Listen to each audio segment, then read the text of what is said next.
Hey dudes, welcome to Splat from the Past, the only 80s themed horror and sci-fi show where things can get totally radical. Now today, I will be interviewing the queen of Bay Area horror herself, Miss Misery, aka Reyna Young. And I'm pretty excited about this. This is my first horror host I've interviewed on the show, and I have several others coming up pretty soon. The time is due. I can't wait.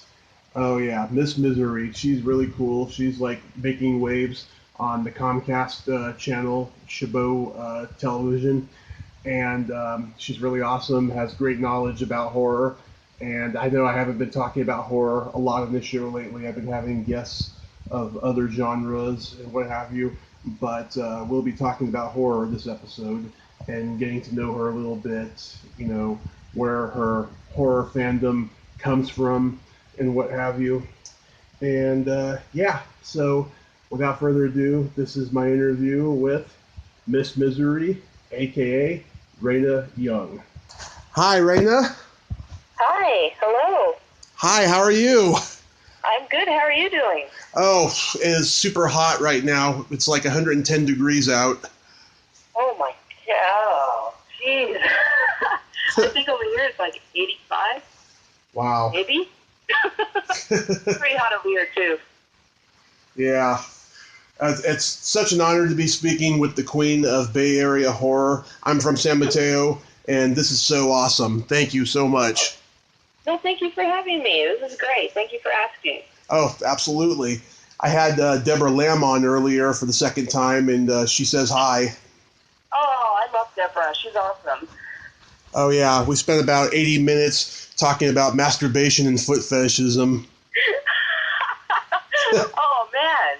Got her going, and she wouldn't stop talking, huh? Nope. That's hilarious. It was a lot of fun. That's great. Congrats on the baby. Thank you. Yes, Deborah told me about that. She said you referred to the baby as the little demon or something. What baby isn't?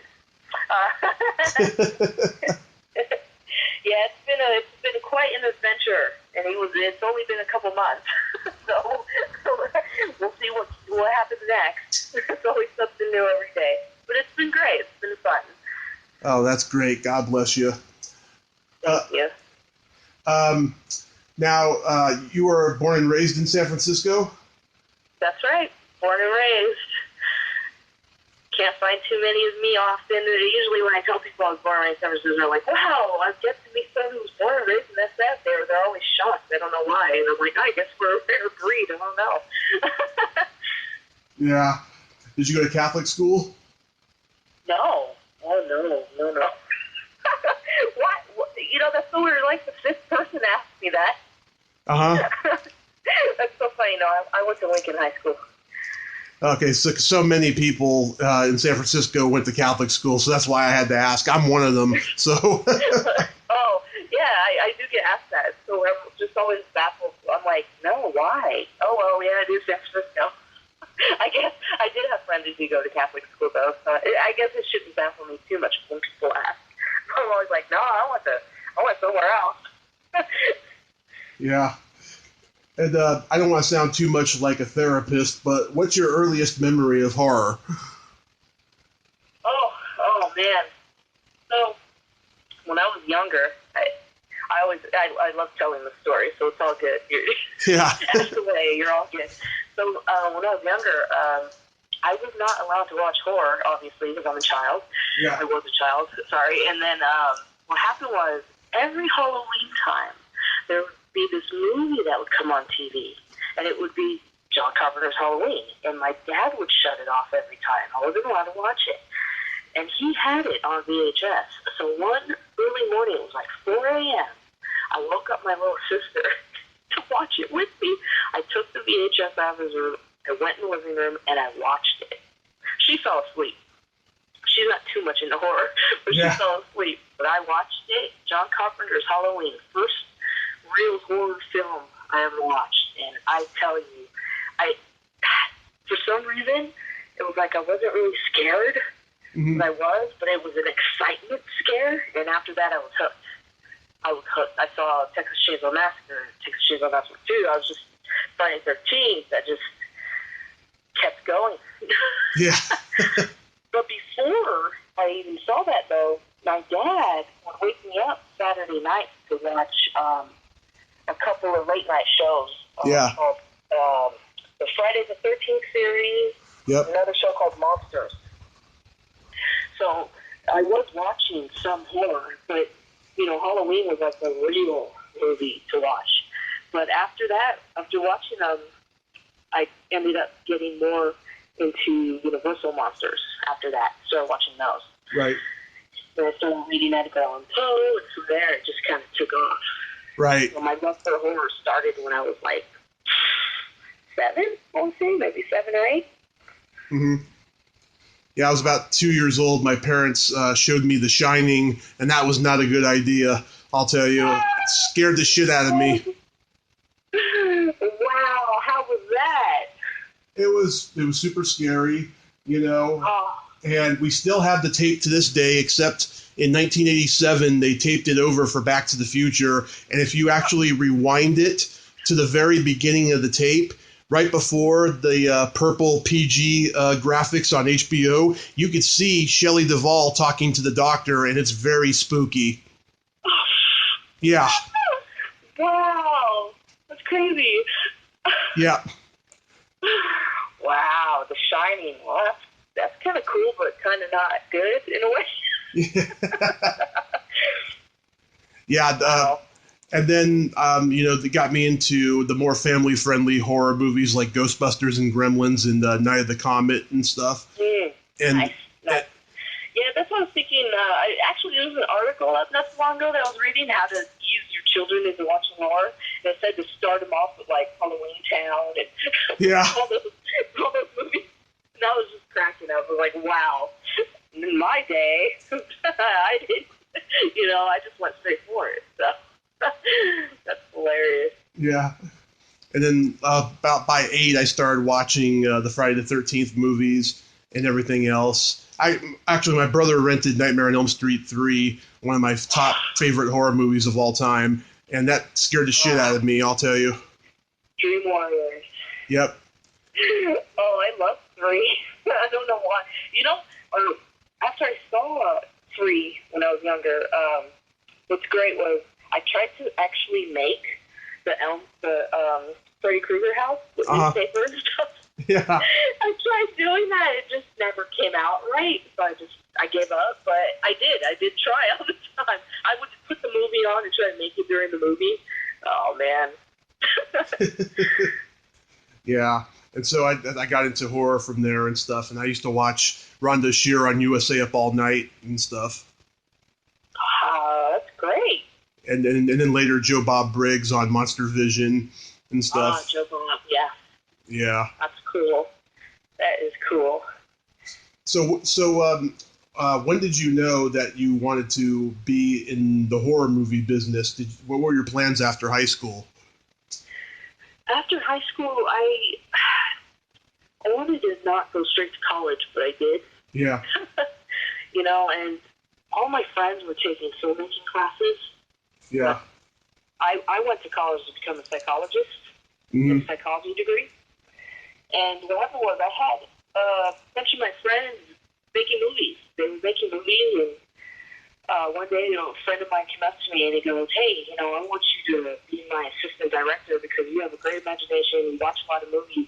Yeah. Like, I'm making an action film, and I want you to also be in it." So I thought, okay, that'd be cool. That's fun, Yeah. And I wasn't even thinking about directing or doing anything because before that, I was doing drama class all through high school. I did do commercials and stuff when I was younger.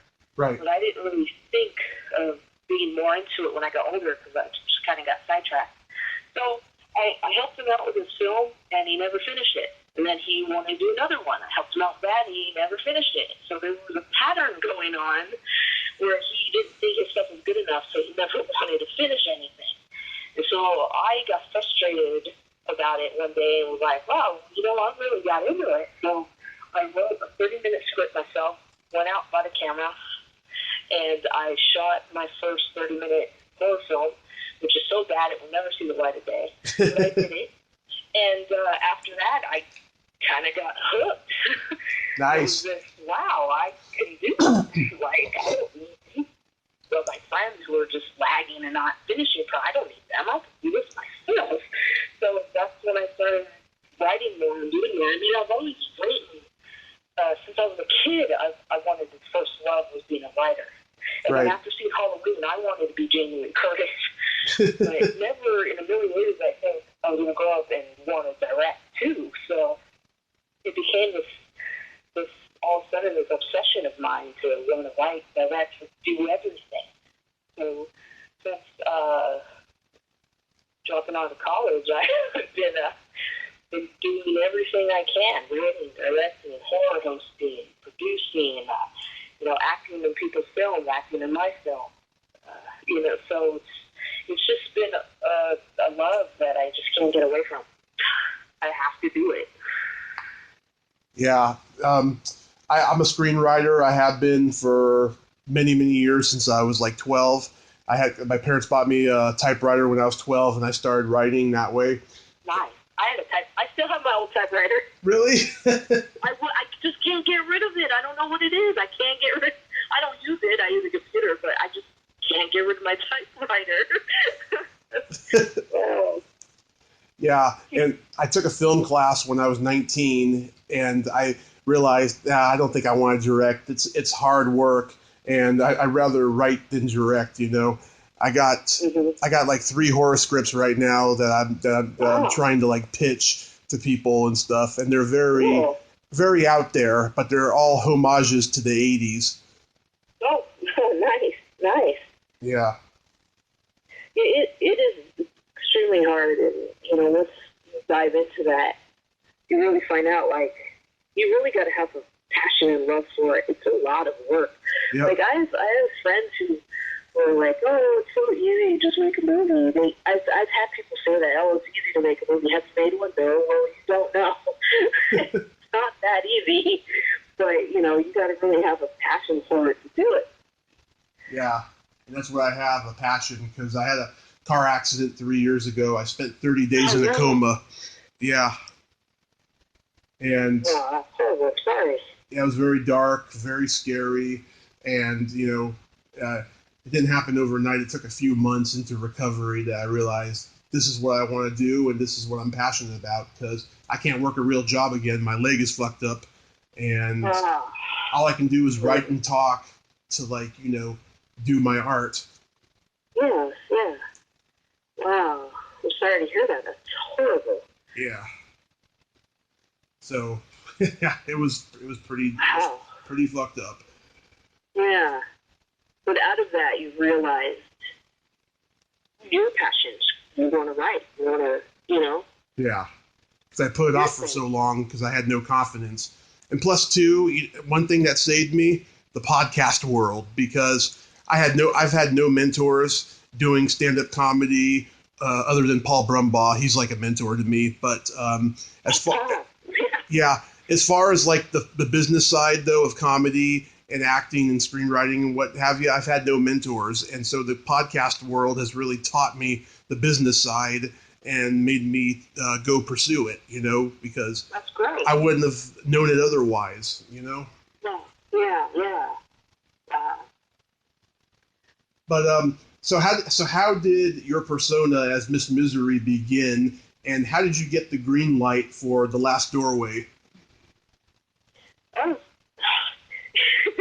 I tell you, everything ended up in a snowball effect. When I first decided I was gonna, what happened was I'll give you a little bit of background. Okay. After I shot my first 30-minute, from there I kind of stepped back, and a lot of things happened and personal stuff, and then I got away from it. And then all of a sudden, a couple years later, I started doing short films again, writing and doing little 5-minute shorts and stuff. And from there, I did with an editor. I was trying to teach myself editing, and I figured if I'm going to do this, I got to learn everything, because I kind of like to be in charge because I know what I want, piece by piece for things. Right. And that's when I met my husband now, John, who was editing my shorts. And from there, we got together, and then we started doing more films together and stuff. And from there, I was like, well, we got to get butts into the horror world somehow, and I don't know how. So we went to a convention. It was my very first in San Jose. It was a Fangoria convention they had in San Jose, California. Yep. And I went, and I was like, wow, this is great. And I bought some of my short films on disc, and I passed it out, to just give away. And I was like, oh, so I'm meeting people, and then I'm looking around. And that's when I met Joe Flip from the Joe Flip Show. He's a horror host in San Jose. And he interviewed me and John, and then he interviewed other people, and I was watching, and I was like, no, he's a horror host. Yeah, I didn't grow up with creature features movie area, so that was that was way back in the day. Bob Wilkins and John Stanley. Yeah. So I was like, wow, this is cool. I kind of want to do this, because if I could do this, then I could interview people, and then I could get my foot in the door by interviewing and knowing and starting getting connections. So that's what I did. I created Miss Misery and started The Last Doorway. And thought I'd interview independent people, I interview celebrities, I'll show other people short films and give them that outlet and get my foot in the door somehow. And that's what I did. And about 80 episodes later, I knew all these people. I had my foot in the door. It was great. I'd go to all these parties and conventions, and I was interviewing all these celebrities. And I was like, wow, this is great. The time, it's been good years. I'm baffled that I even know a lot of these people. And it's just been a roller coaster ride. It's been great. And so that's how I thought of getting my foot into the horror world. That's what I did. And from there, I met distributors and people. And then The Last Doorway was shown on Public Access Channel 29 in San Francisco. And from there, people knew who I was. And I went to Coffee 20, and they put me on Creepy Coffee Movie Time for a while. Mm-hmm. When that was on, showing people short films. And then all of a sudden, I'm at San Jose Big Wow one day as a guest, and I get this guy comes up to me. And he gives me a card and goes, I want to put your show on. And I want to put it on my station. Yeah. I go, what kind of show? My show? He goes, whatever you want. He goes, I want you to have a show on my station. And that's when I thought, hey, I was kind of against hosting movies. Yeah. Because of the fact that every horror host has hosted these movies over and over again. Yeah. But then I thought, well, if I'm going to do a show, then I should do a show where I host movies. Why not? I haven't done it yet. It's an outlet, I didn't want to do it, but I'm going to go for it. And I stopped doing The Last Doorway and then created Miss Misery's Movie Massacre, and I've been doing that ever since. And that's been on for years now. Maybe 3 years, I think. And now I'm on in Vallejo. I'm on ATT University of California. I'm on Roku. And I'm just about to sign a deal for 9 more Roku channels and 4 international Roku channels. So it's been crazy. It's been crazy, but I've always been a goth girl too. So it was kind of easy for me to kind of just be. You have better. I can tell from talking to you now, you have better manners than most goth girls, because most of them are just cold-blooded sociopaths. I am a very polite goth girl, actually. Yes, that's true. I am. That's hilarious. And then, the name of the movie came from my favorite Elliott Smith song named Miss Misery. So, oh, I was thinking of the Nazareth song, Miss Misery. What's funny is I didn't even fathom thinking of that song until I think a year after being this movie. I was like, oh yeah, there's that Nazareth song. Totally forgot. But then what's funny is every time I went to Creepy Coffee to do my segment, playing Miss Misery. The part went on. I'm like, how cool. So So then my co-host, Mr. Torture, yeah. he has a song. There's a Mr. Torture song by another band, which is great. And I'm like, wow, we need to shoot some music videos. That's awesome. So. Yeah. What was the first movie you showed on The Last Doorway? House on Haunted Hill. The original? Oh, no, I'm sorry, not The Last Doorway. Movie Massacre, I showed House on Haunted Hill. Oh, okay. The Last Doorway, when I had that, I'm trying to think, wow, the first episode? Well, actually, the first episode, I recorded and did interviews with the Living Dead girls when they were around. Oh, nice. Like a zombie group. Yeah. Have you heard of them? No, but I've. Oh, I thought you were talking about like Judith O'Day and all them. No. This was like it was a girl group in the area for a while called the Living Dead Girls. Huh. And they danced to like music and stuff, dressed as zombies and stuff. They were pretty cool. I don't know what happened to them, but they were around for a while. It was pretty awesome. Mm-hmm. Yeah, movie-wise, the movie Massacre of House on Haunted Hill, definitely. I love Vincent Price.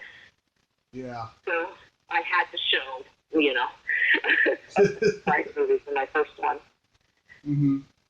Yeah. One thing I love about you and your persona is I love the way you talk. You sound very orgasmic and flirtatious when you speak. It reminds me of Elvira.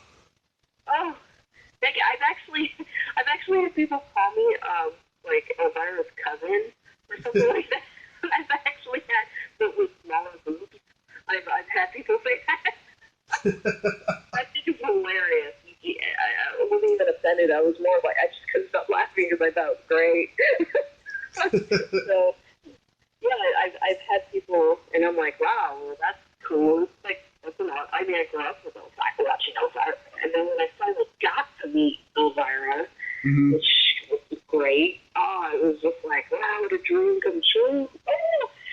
And I met her, and I introduced myself, and I tell her, I'm a horror hostess also. My name's Miss Millery, and she's like, Miss Millery? She's like, what a great name. And I was like, oh my God. Like, royalty giving me a blessing. Yeah. That's pretty cool. She's so cool. Yeah. Really cool. I've met her a bunch of times. She's awesome. I almost met her at Monsterpalooza in Pasadena last year, but her line was all the way out the door. Oh, her line. Really? Yeah. Of course. They get so long to be waiting there for that. But she's not too bad. She's pretty quick and she tries to chat, but is polite enough to say, move on. I got more people, Yeah. But she's awesome. She's fantastic.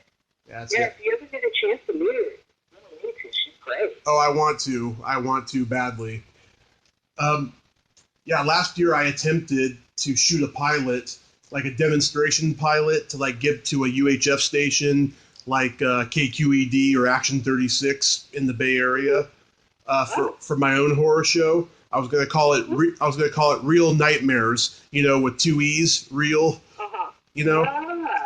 And I was gonna get Paul to shoot it with his iPhone.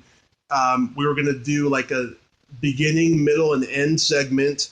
I was gonna get either Deborah or Barbara Crampton to be my guest because they live in the Bay Area, and my friend was gonna do the narration, and we were gonna shoot those segments and insert the original Little Shop of Horrors in the middle of it, right? Oh.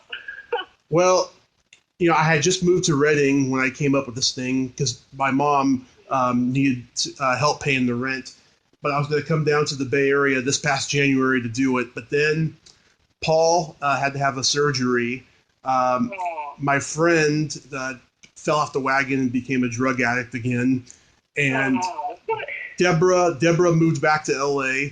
And Barbara is very high maintenance when it comes to like working with like amateurs. I don't know if you know her, but she very much is. Yet she contradicts the fact that she's an advocate for undiscovered talent. It's really weird. I've actually not met her yet. Oh, she's a sweet lady, a sweet lady, and she's very feisty and flirtatious given the right moment. But yeah, I attempted to do that. I still want to do that in the future. I do want to be a horror host, but I don't want to show, like you just said, all the ones that we've seen a million times, the public domain black and whites. What I do want to show is all the really bad B 80s horror movies from like Fred Olen Ray, David Dakota, Jim Wynorski, Charlie Band, Kevin Tenney, all those guys, because I watched those on USA Up All Night, and back then they were new, but now they're classics, and they need the classic treatment. Right? Wow, that would be really cool. Right? I mean, nobody's doing it. And I had an email conversation 6 months ago with a guy from Retro TV. I emailed him by accident because I tried to email Lamia, the host of Horror Hotel. Oh, okay. Yeah, and he said, can I see your podcast, right? And even though it was a lot worse than it is now, it's gotten better, with my phone quality and the audio and what have you. I sent it to him, and he said, "You're a funny guy, very talented. You know a lot about horror. However, you don't have enough social media followers." Yeah. That is what it's all about. Yep. Now. It's just all about how many followers you have. I feel like it's not even about talent or any of that anymore. It's just, if you got 100, 200,000 followers, but you have no talent, that's cool. Let's YouTube. But if you have talent but less followers, no, that's cool. Yeah, sucks balls. It seems to be the days right now. Yep, it sucks balls. It does. It really does. Yeah. And so, yeah, last year I met the cast of Coffee Creepy Movie Time at the East Bay Comic Con in Walnut Creek. Oh, nice. They were doing a panel. They were so damn funny, and they were just. Oh yeah, that's hilarious. They all attempted to like revive it on another network, but then they all scattered. Yeah. They're doing like Circus of Chaos or Chaos of Circus, whatever that show's called, and then a couple others, and some of them like moved out of state or whatever. Yeah, but I used to watch them. They were pretty good. Yeah, it was fun doing Creepy Coffee for a while, and then I had to exit the show.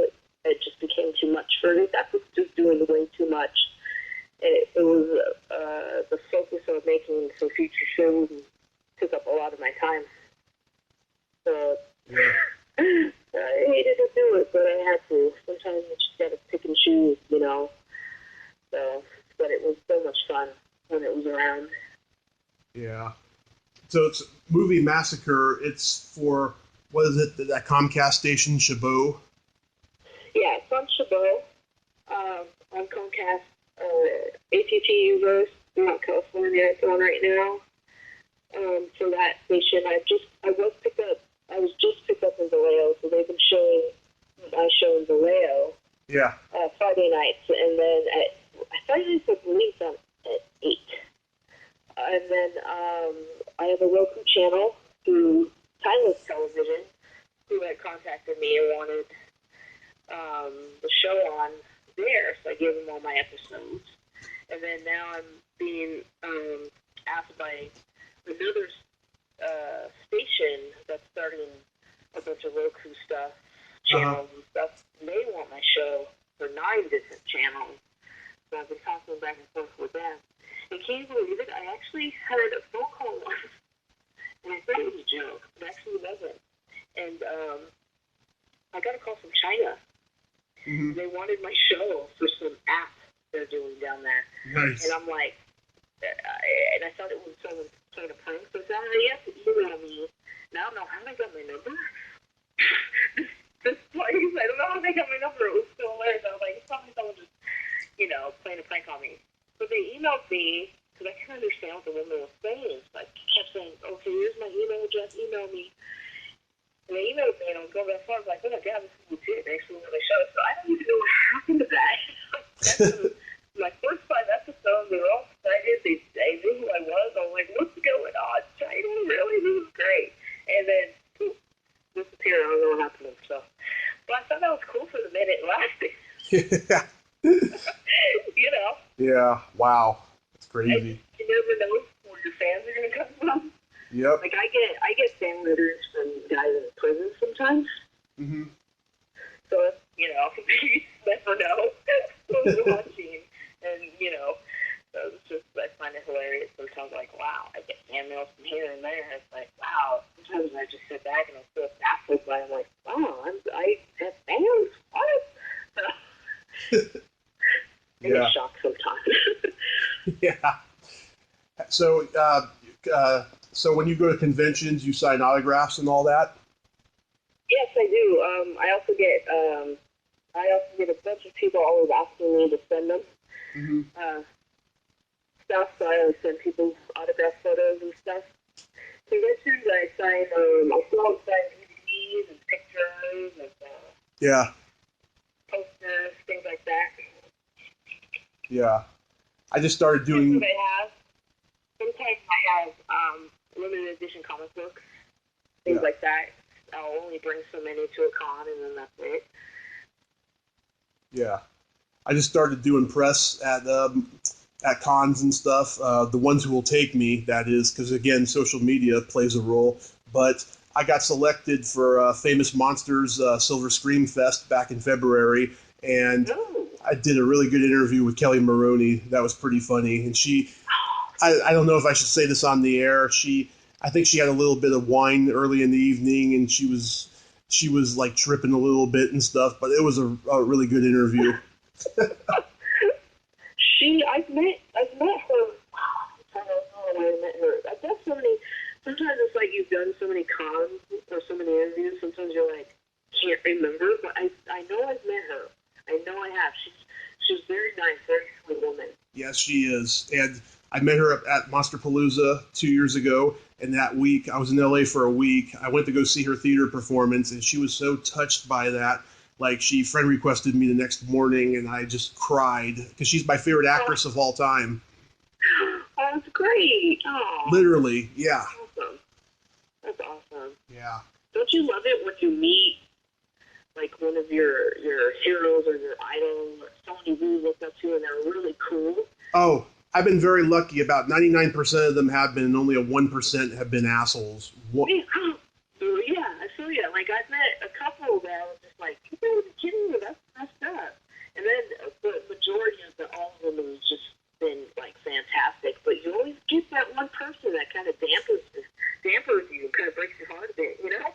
Yeah. Like, oh, wow, what a dick. Yeah. You know, then you walk away like, yeah, and then you get over it. You know, all these other people, so it's all good. Yeah. You know? Yeah, there's one, I won't say her name. She's from a classic horror movie that we know. She was she was kind of a prissy bitch when I first met her at a convention, and now I've had her on the show twice, and now we're like buddies, and like we like talk dirty and laugh and all the stuff, you know. Well, that's good. That's cool.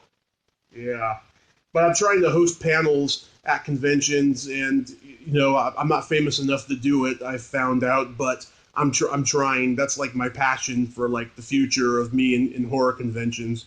Oh, you'd be perfect for that. Oh, thank you. Oh my God, you would totally do something that just talk to you, and it's your knowledge, and it has such a presentable person. Like you're like easy to talk to and fun to talk to. You would totally, wow, you'd be perfect for that. Oh my goodness, you should definitely keep trying to do that. Oh, thank you so much. Great. Just keep at it, and one day, poof, it'll happen. You'll be like, wow, that was a long road, but I got it. I got here. Mm-hmm. You know, sometimes it just takes time. But man, wow, you'd be great for that. Yeah. I'm over here thinking about which panel we should do. Oh God, I have the ones I want. Like, do you ever go to San Francisco Sketch Fest? I've never been to Sketchfest. Everyone's always telling me you should go to Sketchfest, but I've actually never been. Well, I'm waiting for the notification to get the submissions. I'm trying to get a screening of Night of the Comet for the Sketchfest. It's going to be the 35th anniversary. Cool. Yeah. So I'm hoping that will happen. If not, then I'll just see if I can do press there for the other panels that actually happen in the screenings and stuff. But I'm going to try to aim for that, you know, to see if I can do it. Yeah, you should. That's cool. I'm procrastinating about also doing a 30th anniversary of Bill and Ted's Excellent Adventure, too. Bill and Ted, that's great. Because I've had Diane Franklin on the show twice, and I'm having her on again soon, so I'm thinking about it. Yeah. Mm-hmm. Wow, you get some good guests. Yeah. I love that video you did where you say your top 10 favorite horror movies of all time. I have a top 10 list if you want to hear it. I got crap for that list, too, from some people. They're like, oh, I would have picked this movie or that movie. And I'm like, okay, well, that's cool. That's your list. Jeez. No. Golly.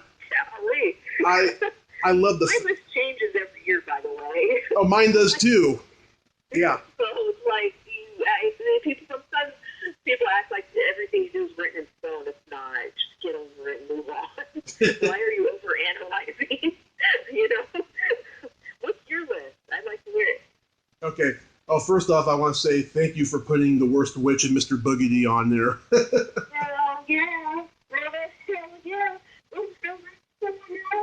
like to go like, what's Mr. Boogedy or what's I got people that I'm like, oh my god, you need to sit down and watch this right now. I actually like the second one better, Bride of Boogedy, because Eugene Levy is in it. But yeah, I'm glad you put it on the list. I wish they would have done a third one, or they should do a third one. Let's wrap this up. Do another one. Yeah. I mean, you did so many Halloween towns. Come on. Yep. Another Boogedy. Well, it's all, it's Disney TV, and it's all business and all that crap, Very true. But, So what's your list? Okay, number 10, Dracula, 1931. I love that movie. That was one of the early ones I watched that I didn't think was scary. I thought it was just over the top and campy. Number 9, Mirror, Mirror. Oh, Mirror, Mirror. Yep. Number 8, a lot of people don't know this one. It's a Charlie Band forgotten classic. It's called The Alchemist. I've heard of it. I actually have not seen it. I have it. It's on that tape I told you about with Back to the Future, taping over The Shining. Oh, okay. Yeah. We left the tape running, and it got taped on there. Number 7, Creepshow. Oh, yeah. Mm-hmm. Creepshow. One of those scripts I told you about is actually a horror anthology movie. Oh, cool. Yeah. All personal stories. I take my pain and turn it into more horrific stuff. The best way to do it. Yep. Number 6, Chopping Mall. Ah, Chopping Mall. Yeah. Yep. It is Babe, isn't it? Number 5, Night of the Living Dead, 1968. Mm-hmm. Number 4, Halloween, 1978. Oh, yeah. Number 3, Nightmare on Elm Street 3, Dream Warriors. Mm-hmm. Number 2, Dawn of the Dead, 1978. Nice. And number 1, my favorite slasher movie of all time, and I'm sorry that the Texas Chainsaw Massacre didn't make this list, but Friday the 13th, 1980. Ah, cool. That's a good list. Yeah, I like that list. It changes all the time, Mine does too. Every time. Every October 1st, every time, people try to watch a horror movie every day for October, even though, it's not like I don't watch them every day. But every October 1st, right when October starts, I always watch The Worst Witch. It's like a thing with me. I don't know why. I just do it. Yeah, what's her name? Fairuza Balk. I've missed out on meeting her twice at conventions because she was there the day that I didn't go, and then the other one I ended up having a last minute cancellation and I couldn't go meet her. Yeah, I missed out on meeting her too at a convention and I couldn't get to it, and I was like, the one time I couldn't go. You go to all these conventions and you're like, the one time I couldn't go, guess who was there? It happened. Yeah. Now, you're getting all this local success and everything. I mean, in the future, do you want to be internationally known like Elvira? Work with turn into more work, but that's fine with me. I'm a workaholic. I can't stop. Yeah. Yeah, you know, it baffles me sometimes. Not baffles, but like, it's just, it feels good when you meet fans, you know? Mm-hmm. And, you know, I have fans who write to me from all over, and it's just, sometimes it feels like I'm international, but I'm not. But I do get fan mail from, you know, from other countries, which is crazy. But it happens, and, you know, if one day it turns into something more, that would be fantastic. And if not, hey, you know, it happens too. But I'm just going with the flow, living my life, doing my dreams as much as I can, everything I want to do, and we'll just see how it keeps going. I mean, it would be nice to one day just, boom, explode, but, you know, until then, I'm just going to keep doing my passions, you know, and hopefully if it turns into something more, that'd be awesome. If not, then, hey, I'm still doing it, you know? Yeah. Yeah. But it's been, you know, it's hard to explain. It's just a crazy feeling when, you know, and you'll know this, as you do more and just get out there more and have more of a bigger fan base as you keep going, you're gonna see it. It'll hit you one day like, wow, this is crazy. Like, I signed an autograph, or someone wanted to take a picture with me. I was just, you know, I mean, one time I went into Best Buy and someone screamed out Miss Misery, and this guy worked there, and he knew who I was and wanted an autograph.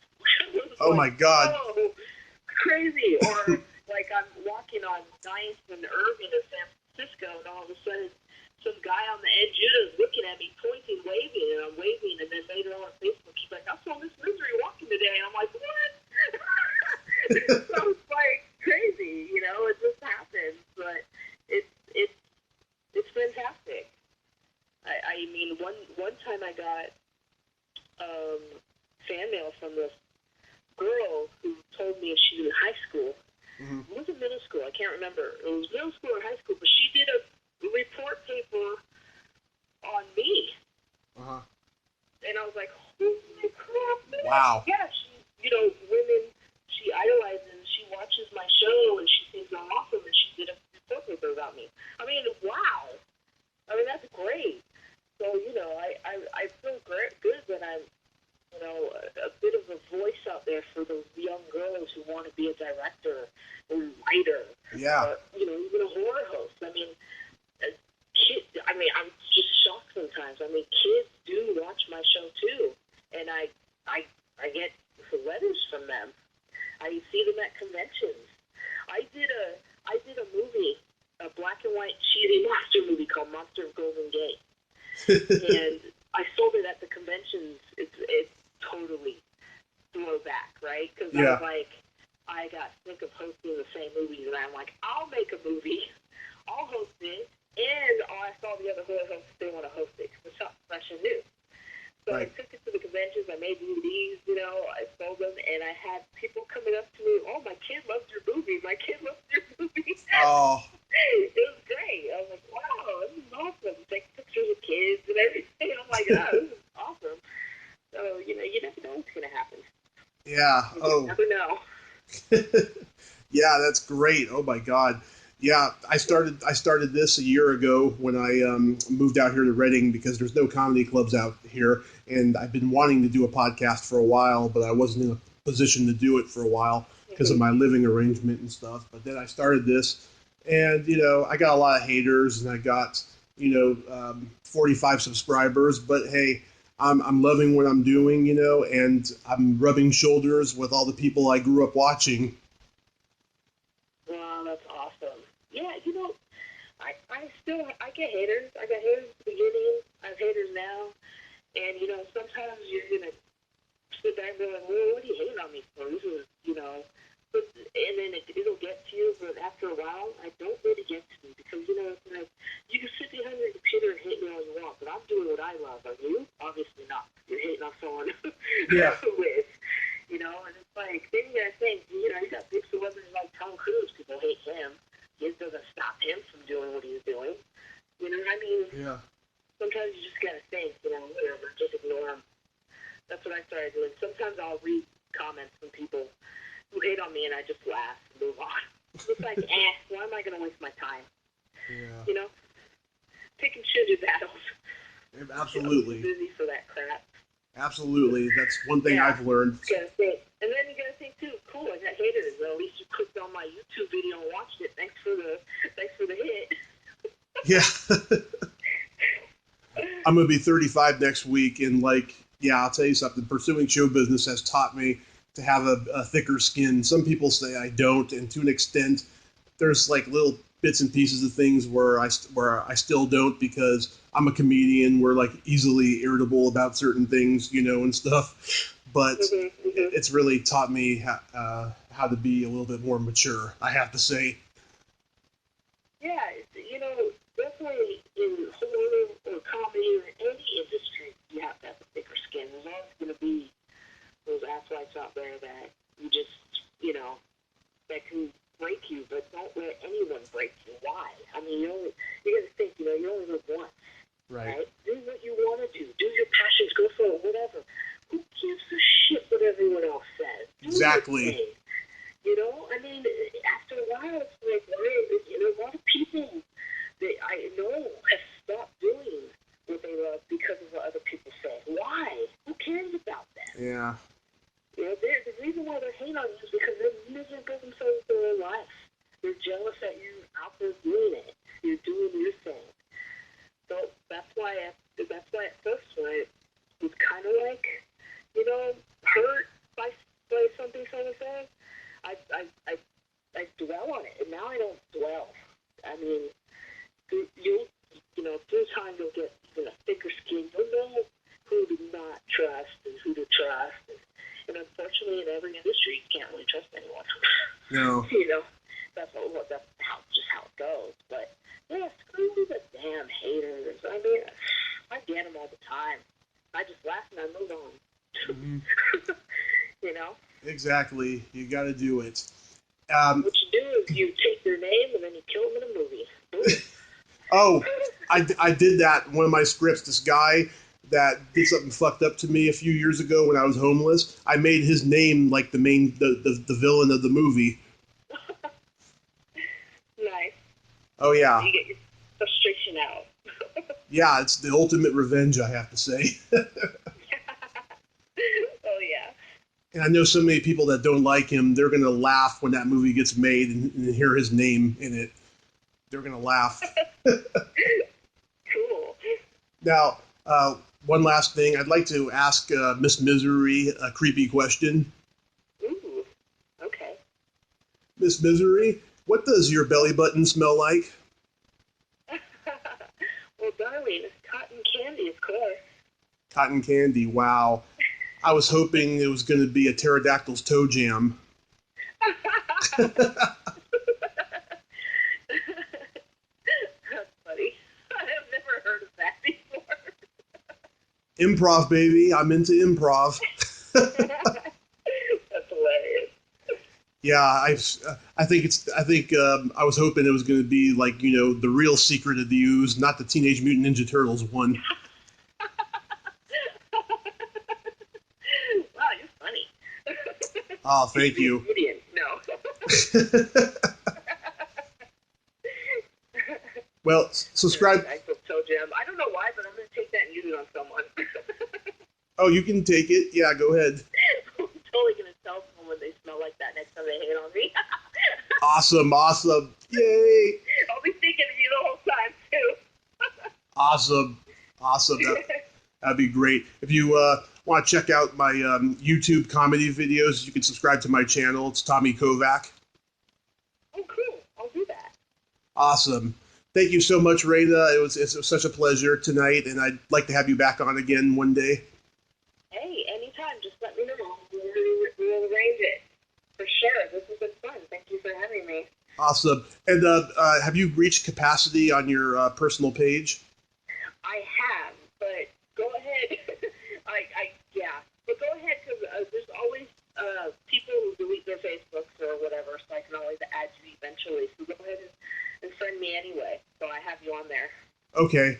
And I'll tag you on Twitter, too, for this video. Oh, cool. Thank you so much.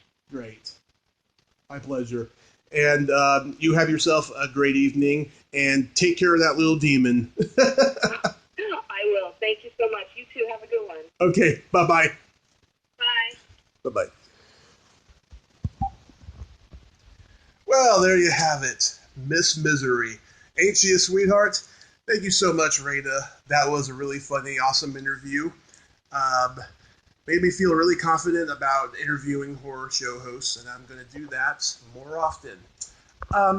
If you like this video, please subscribe to my YouTube channel, add me as a friend on Facebook, join my Tommy Kovac comedian page on Facebook, follow me on Twitter, and all that fun stuff. Well, that's all the time we have this week on Splat from the Past. Until next time, this is Tommy Throwback Kovac saying, there's no shame in living in the past, because the present sucks. Later, dudes.